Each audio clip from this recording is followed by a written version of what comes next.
عام طور پر لوگوں کو یہ شکار ہوتا ہے کہ مدرسوں کا مقصد اور فائدہ کیا ہے، دیندار کو پیدا کرنا ہے۔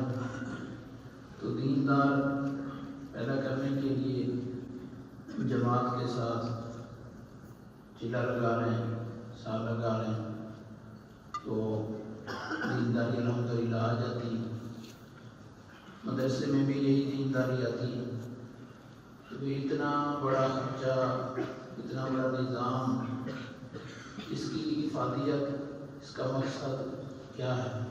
اللہم صلی علی محمد وعلی آل محمد کما صلیت علی ابراہیم وعلی آل ابراہیم انک حمید مجید۔ اللہم بارک علی محمد وعلی آل محمد کما بارکت علی ابراہیم وعلی آل ابراہیم انک حمید مجید۔ عام طور پر لوگوں کو یہ شکار ہوتا ہے کہ مدرسوں کا مقصد اور فائدہ کیا ہے، دیندار کو پیدا کرنا ہے۔ تو دیندار پیدا کرنے کے لیے جماعت کے ساتھ چلا لگا رہے ہیں، سال لگا رہے ہیں، تو دینداری الحمدللہ آ جاتی ہے۔ مدرسے میں بھی یہی دینداری آتی ہے۔ تو اتنا بڑا خرچہ، اتنا بڑا نظام، اس کی افادیت، اس کا مقصد کیا ہے؟ یہ ذہنوں میں شیطان ایک اعتراض ڈالتا ہے۔ تو اس کو سمجھنے کے لیے اپنے بڑے حضرت دامت برکاتہم کی زندگی پر، ذات پر تھوڑی سی نظر ڈالیں۔ اگر یہ ایک اللہ کا بندہ دیندار بنے، گھر سے اٹھے، اگر جماعت میں وقت لگایا ہوتا تو یقیناً اس میں بھی دینداری آ جاتی۔ لیکن اب اللہ پاک نے ایک شخص کے وجود سے، یہ تو ابھی یعنی ڈھیر میں سے، دیگ میں سے چند چاول چکھائے گئے ہیں۔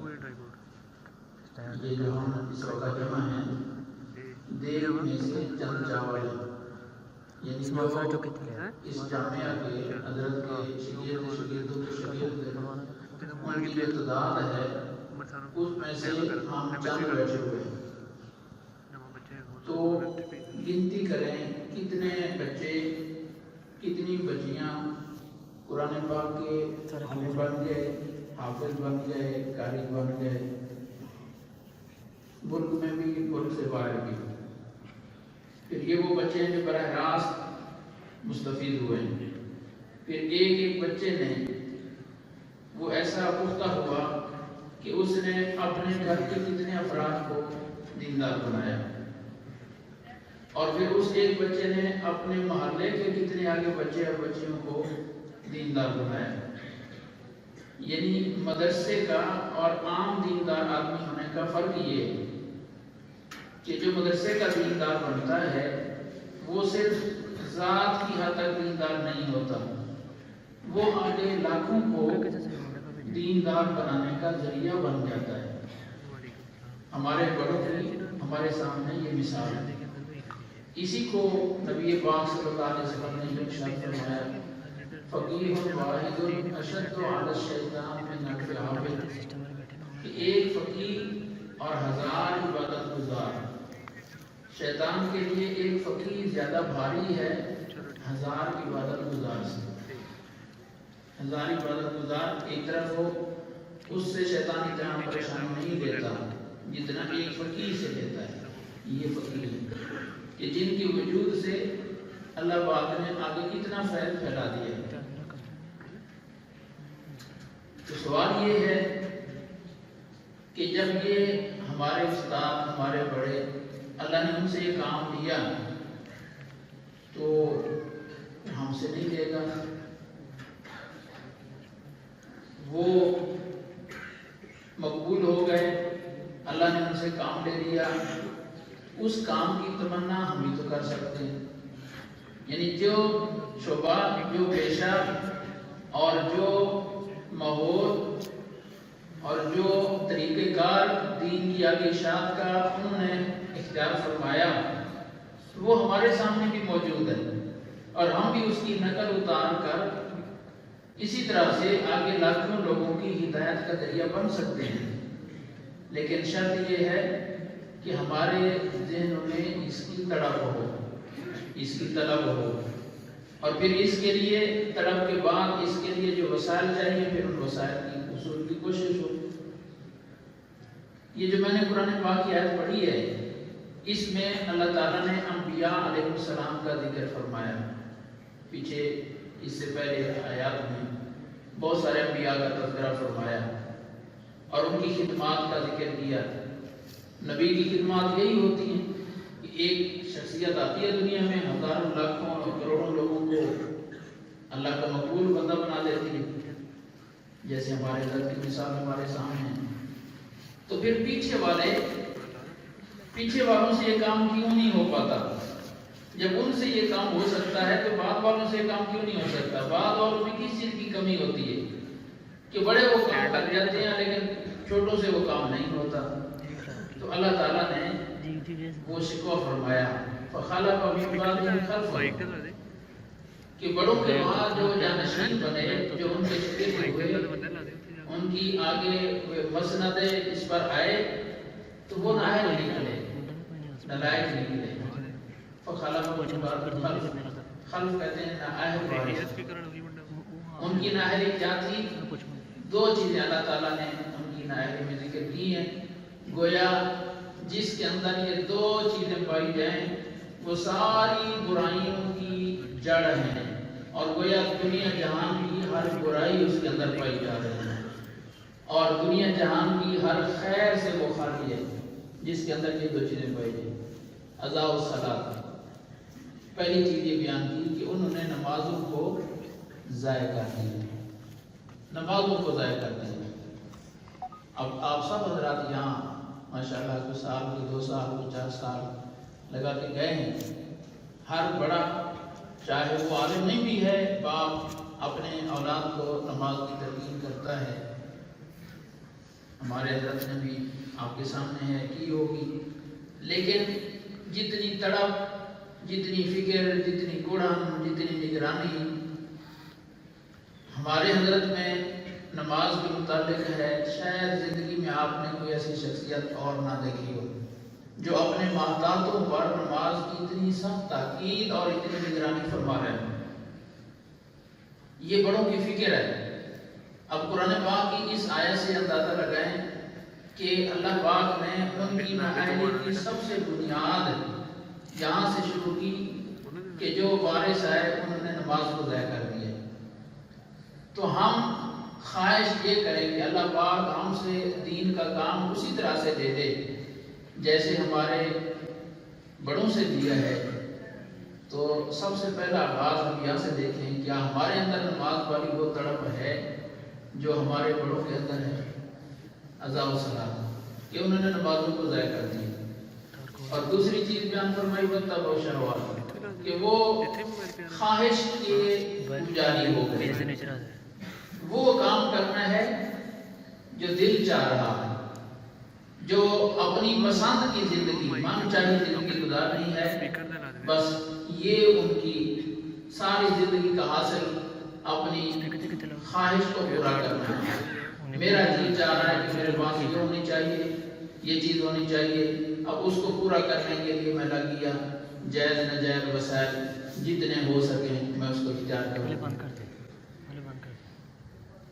چنانچہ ہمارے حضرت بڑے حضرت دامت برکاتہ ان کا بچپن ہم نے دیکھا تو نہیں سنا ہے اپنے بڑوں سے کہ وہ اپنی مرضی کا نہیں گزرا، وہ استادوں کی تعمیل حکم کا گزرا ہے۔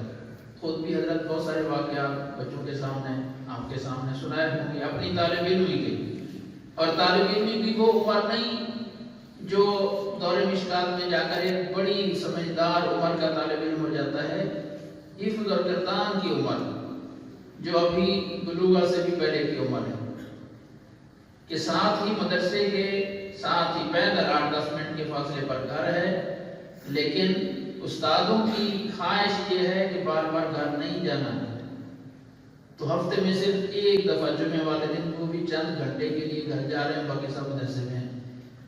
شہری طالب علم اور اتنا قریب کا شہر، اور وہ بھی ہفتے میں صرف چند گھنٹے کے لیے گھر جائے، صرف اس بنیاد پر، وہ گھر سے لڑا ہوا نہیں ہے، کوئی گھر کا ماحول ایسا نہیں ہے معاذ اللہ کہ وہاں جانے کی وہ دل نہیں کرتا، سب کچھ ہونے کے باوجود صرف استادوں کی خواہش ہے کہ تم نے ادھر رہنا ہے، تو ٹھیک ہے۔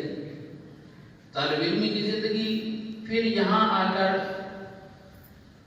تدریس کی زندگی، اہتمام کی زندگی آپ سب حضرات کے سامنے ہے۔ اب اس عمر میں ایک بوڑھے آدمی کی سب سے خواہش آرام دہ خادم، آرام دہ کمرہ اور آرام دہ زندگی کی ہوتی ہے۔ اس عمر کی سب سے بڑی خواہش یہ ہوتی ہے بہترین آرام سہولیات والا دفتر ہو، کمرہ ہو، اور اس میں ساری سہولیات موجود ہوں اور آدمی لیٹا ہی رہے۔ لیکن ہم سب کے سامنے ہے، آپ حضرات کے سامنے ہے کہ سہولیات نام کی کوئی ایسی چیز نہیں۔ اتنا بڑا اللہ پاک نے جامعہ بنوا دیا، لیکن اپنی ذات کی سہولت کے لیے کوئی ایسا کمرہ، کوئی ایسا دفتر تلاش کریں تو باقاعدہ بنایا گیا ہو، اس میں ساری سہولیات کی۔ باہر سے مہمان تشریف لاتے رہتے ہیں، بڑی عمر کے بھی، بوڑھے بھی، جوان بھی، تو ان کے بڑھاپے کے پیش نظر ان کے لیے مہمان خانہ تیار کیا جاتا ہے۔ حضرت مولانا صدیق صاحب رحمۃ اللہ علیہ تشریف لائے تھے، اور وہ ویل چیئر پر تھے۔ جب یہاں تشریف لائے آخری دفعہ اس میں، تو کمبوڈ کے ساتھ، پھر اب وہ چونکہ ویل چیئر پر تھے، اٹھنے بیٹھنے سے بھی پوری طرح معذور تھے، نہیں تھے قادر، تو اٹھنے کے لیے پھر ان کو وہ دیوار کے ساتھ پکڑنے کے لیے ٹیکیں لگا دی گئی، تاکہ جب اٹھے بیٹھیں تو اس ٹیک کے سہارے سے اٹھے بیٹھیں۔ تو جب وہ بیت الخلاء سے واپس ہو کر باہر نکلے تو فرمانے لگی یہ کسی بڑے تجربہ کار نے یہ چیزیں لگا دی، یعنی بوڑھوں کی رعایت کے لیے یہاں تک حضرت کا دین جاتا ہے کہ یہ جب اٹھیں گے بیٹھیں گے تو بوڑھے ہیں تو سہارے کی ضرورت ہوگی، تو سہارا بھی دائیں بائیں لگا ہونا چاہیے۔ دوسروں کی سہولت کے لیے تو ذہن یہاں تک جاتا ہے، لیکن اپنی سہولت کے لیے کوئی ایسی چیز نہیں۔ تو یہ ہے کہ اپنی جو زندگی گزاری ہے وہ من چاہی، پسند چاہی زندگی نہیں گزاری، فکر والی زندگی گزاری ہے کہ میرے وجود سے آگے دین کا فائدہ ہو جائے، میرے ذریعے سے طلباء کا دینی فائدہ ہو جائے۔ تو یہ دو چیزیں ہیں، گویا ایک اپنی فکر اور دوسرا دوسروں کی فکر، اپنی دین کی فکر، دوسروں کے دین کی فکر۔ تو یہ تھے اوصاف بڑوں کے اندر، اور اس کے ذریعے سے اللہ پاک نے آگے لاکھوں لوگوں کی ان کو ہدایت کا ذریعہ بنایا، اور ہمارے اندر یہ دونوں چیزیں ہی فوت ہو گئی ہیں، اذا و صلاۃ، کہ جنہوں نے نمازوں کو ضائع کر دیا۔ اور سچی بات یہ ہے کہ ہم سے نمازیں ہی پوری نہیں ہو رہی، اور پچھلے 3-4 جمعے مسلسل میں نے اس نماز کی اہمیت پر جمعے کا بیان کیا، تو بیان کرنے سے خود کو بہت ساری باتوں کا شرح صدر ہو جاتا ہے، اور ان کی حقیقت آدمی پر کھلتی ہے۔ جب دوسروں کو ترغیب دیتا ہے تو خود کو فائدہ ہوتا ہے۔ تو بات کرنے سے محسوس یوں ہوا کہ میں نے پھر ایک جملہ عرض کیا کہ آدمی کی نیکی کا، نیک بننے کی ابتدا نماز سے ہے۔ زندگی جو آدمی نیک ہے یا نیک بننا چاہتا ہے اس کی ابتدا نماز ہے، اور فاسق فاجر گناہ گار بننے کی ابتدا بھی بے نمازی سے، یعنی نماز اور نیکی کا جوڑ ہے، بے نمازی اور گناہ کا آپس میں جوڑ ہے۔ اس کی میں نے مثال عرض کی، حضرت علی رضی اللہ تعالیٰ عنہ کا فرمان ہے کہ کسی غیر محرم پر نظر پڑے اتفاقاً تمہاری، فوراً نظر نیچی کر لو۔ یہ جو تم نے نظر نیچی کر لی ہے، گناہ سے اپنے آپ کو بچا لی ہے، اس کا اللہ پاک انعام یہ دیں گے کہ تمہیں نماز کی لذت عطا فرمائیں گے۔ کیا مطلب نکلا؟ یعنی آدمی نے ایک نیکی کی ہے، اس نیکی کا صلہ یہ ہے کہ نماز میں لذت نصیب ہوگی، اور جب نماز میں لذت نصیب ہوگی، یہ ہمارے بڑوں کی تربیت ہے۔ تو میں آپ سے کر رہا تھا نیکی کا صلہ کیا ملا؟ نماز میں لذت۔ اب جس کو نماز میں لذت آئے گی اس کا دل چاہے گا میں لمبی لمبی نمازیں پڑھوں، تلاوت کروں، لیکن فرضوں میں جو وہ نہیں ہوتی، وہ تو امام صاحب کے تابع ہے، وہ جتنی چاہے کر لے، تو پھر وہ اپنی اس لذت کی تکمیل کے لیے نفل پڑھے گا، اپنے اس لذت کی تکمیل کے لیے نوافل پڑھے گا۔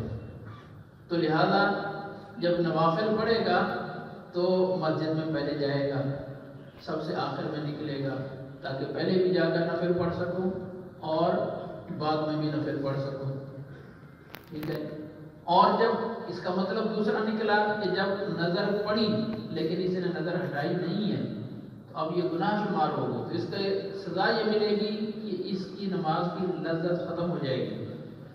لذت جب ختم ہو گئی، اب بوجھ سمجھ کے استادوں کے دھکے سے یا صرف اپنا ایک نمازی ہے تو بوجھ سمجھ کے یا مقتدیوں کے اس سے جائے گا تو صحیح، چونکہ لذت نہیں آ رہی، اس لیے جب لذت نہیں آ رہی تو فرض بھی بڑی مشکل سے پڑے گا، اور فرض بھی اس طرح سے ابھی 1.5 منٹ پورا پڑا ہے، یہ دیکھے گا جماعت کھڑی ہونے میں 1.5 منٹ پورا رہتا ہے، یہ کہہ کر جائے گا، اقامت ہوگی پھر جائے گا، اور پھر سب سے آخر میں جائے گا یہ سوچ کر کہ اگر پہلے چلا گیا تو پہلی صف میں جا کے جگہ ملے گی، پھر نماز کے بعد پیچھے نکلنا مشکل ہو جائے گا، اس لیے آخر میں جائیں گے تاکہ سلام پھیرتے ہی پیچھے نکلنا آسان ہو جائے۔